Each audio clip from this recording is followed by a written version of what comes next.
bonus video, we're going to use that paper piecing that we did of Clifford.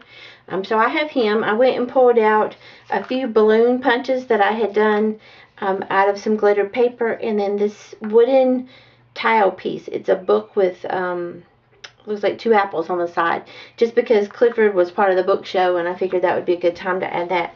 I also have my 3 pictures that we had cut earlier, so I pulled those out.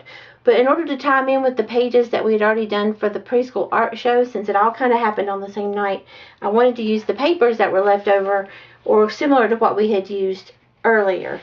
So these are the same letters that I had used on that page, so we have those. And then I have all these little scraps, and then I have some larger pieces of cardstock. With staying with the fact that the other layouts were in the oranges and the blues, I wanted to kind of pick a page that I thought would go with Clifford, but would also go with this. And so I have the scraps from here, but then these are the pages that we had originally pulled out. The butterflies kind of go well. Had originally pulled out to go with these pages.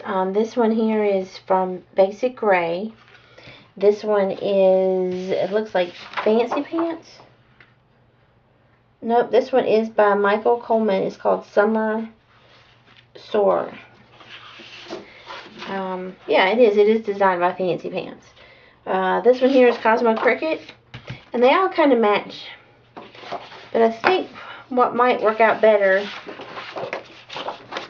is, this one might work with Clifford. Let's see. Where's he at? There he is. That one might work. Seems like an awful lot of red. I think what I might do is, since these have the same color schemes and these are my scraps, I might see if I got enough scraps to put together a page. So let's do that. So I'm going to close this over. Put that there. I've got these. Here's something.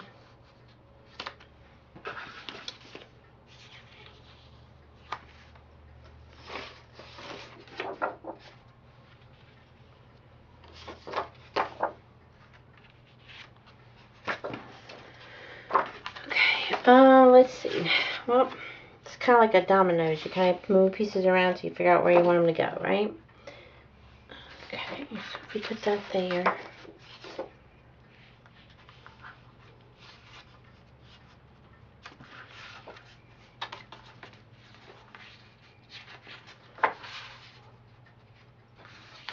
Alright.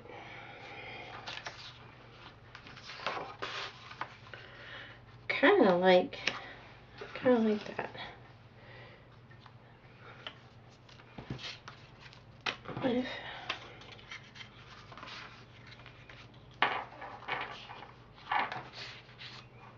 Alright, I think I like that. Yeah, I like that. Yeah, so I'm going to go ahead and stick these down just so that they don't move while we're putting them together.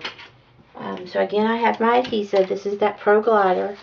And I'm using right now the Perma-Tac. So we're going to go ahead and stick this down real quick.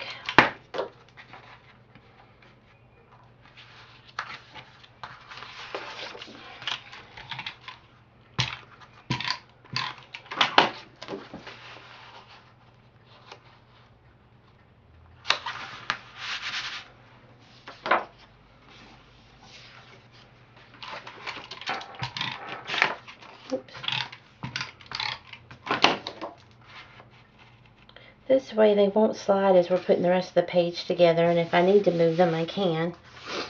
I think I'm going to try and play with the words that are on the page. The dive in, maybe do something like dive into books, or Clifford says dive into books. And then maybe this 10 things to love about, we can do something with books there too. That way it kind of ties in with Clifford. I like the Clifford, I think I want the cloud. Let's do it that way. Now, again, the only main reason we're using these pages is just so that it all kind of ties into that spring art show that we did on the other page. I want to cover up that word water if I can, just because it's not all about summer. So we're kind of making it do 2 or 3 things different than we would normally. So I think I'm going to put Clifford. Well, let's just leave him there for now. Okay, so here are my pictures. We've got the one with Alyssa and her friend, and then Clifford kind of walking in the door.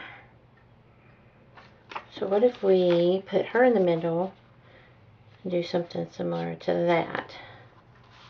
Kind of push it up here in the corner. And I think what else would be nice is if I matted her with something. Put Clifford there. Oh yeah, this is gonna work. This is gonna work nicely because the books are perfect compared to his height. Because he is so big. He's Clifford, the big red dog. Okay. Let's put a balloon. Maybe the balloons can cover up this summer. And then put one down here maybe, like it's gotten loose. There we go. That kind of covers up that. We'll put that like that. And when I think if we tie a string to his tail, that'll really look cute. And then I want to mat that. What do we want to mat it in white? Seems like a lot of white, but let's see. If we put, well, can't hurt to try it, right?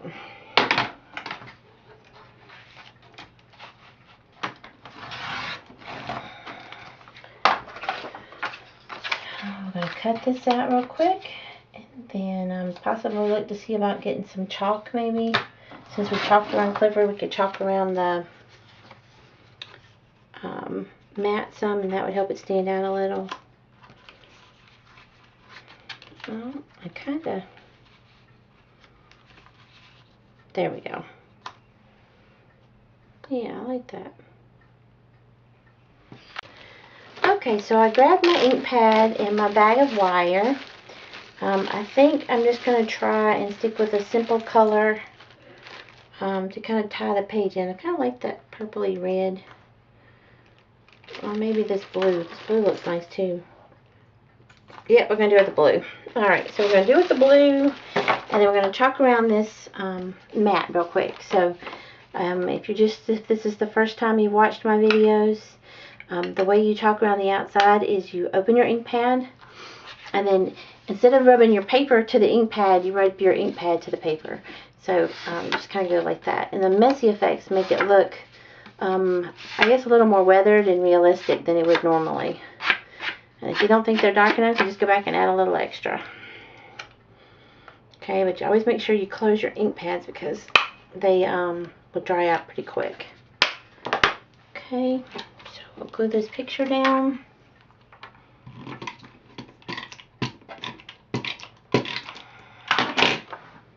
Sometimes I push on that thing harder than I have to, I think. Yeah, so I like that. Let's see how this quick, easy video. You got your page together, quick and easy, nothing complicated and too involved. And I promise you it's going to be cute when it's done. I am known for my hidden journaling, so I will try to find a place for putting the journaling on there that's just as clever as everything else. Let's tuck that under there. There we go. Alright, I'm going to go ahead and put Clifford down.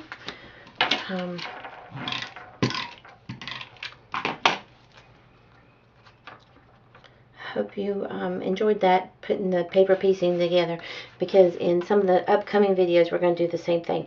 Now on the back of this, I have black ink on my hands. On the back of that wooden books, I'm going to get some glue dots. So I'm going to use my scrap dots, and even though I don't need it to be really thick and stand out because it is a wood piece, I know that the scrap dots will help it stay adhered better to the paper. So I'm using my Helmars scrap dots, and we're just going to put the books right here at his feet. Okay, so you can adjust how much you want, since I don't really need a lot, because like I said, we're not making it really deep. It doesn't need to really pop because it's already thick as it is because it's wood. So it's probably about, I don't know, a 1/4 inch. Can you see that? Thick. So it's a little bit thicker than the rest of the page, but it'll look good because it actually makes it look realistic. And now for the balloons, I think we're just going to tie on some pieces of this wire. And then maybe hook them. Yeah, we're going to hook them to his tail. So I don't really need to do too much other than just run a piece long enough to tie the 3 balloons together. And then I'll cut that. Actually, let's give one a little bit longer just because we want them at different heights.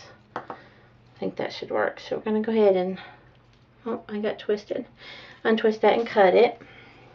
It didn't come with anything today. Put that aside, and then we're going to put our wire on our balloons. So, balloon, and I'm putting my wire here, and I'm going to hold that with my finger, but then I'm going to take it and wrap it around the crease in the balloon. Just 2 or 3 times, and then I'm going to flip it back down so that it'll run back down the bottom.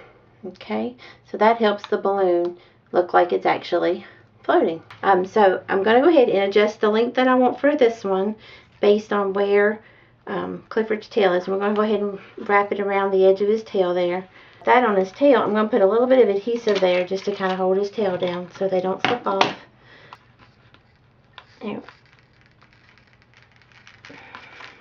There we go.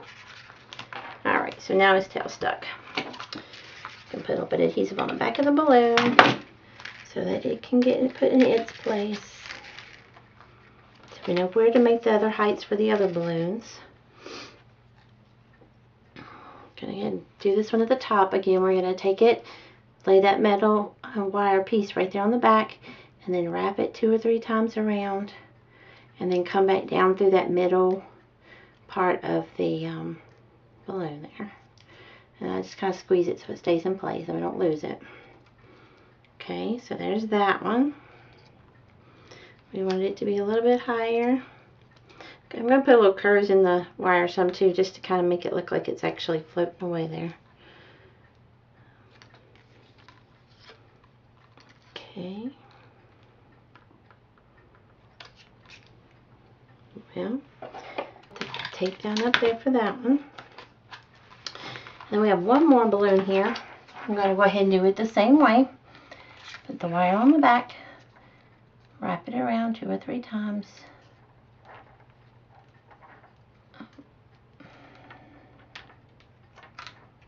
Okay. And then straight down that middle wire. There we go. And that one can go kind of like that. Now I've got to rehook Clifford's tail here. It slid off in the process. Again. There we go. Alright. And so that balloon can go like that. And the wire just kind of makes it look really more like the balloons you'd see if you went and bought a fresh one at the store. That one's still a little wet, so we're going to let it dry, and I need to get one more piece of blue wire and hook it on this piece. And we're going to make that one look more like it's kind of floating away, like it got loose or something.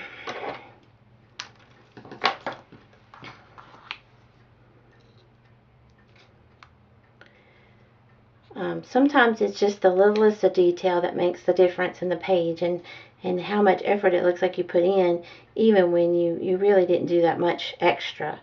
That makes the stories and everything go together nicely. I'll slip that underneath that book just so that the end's covered,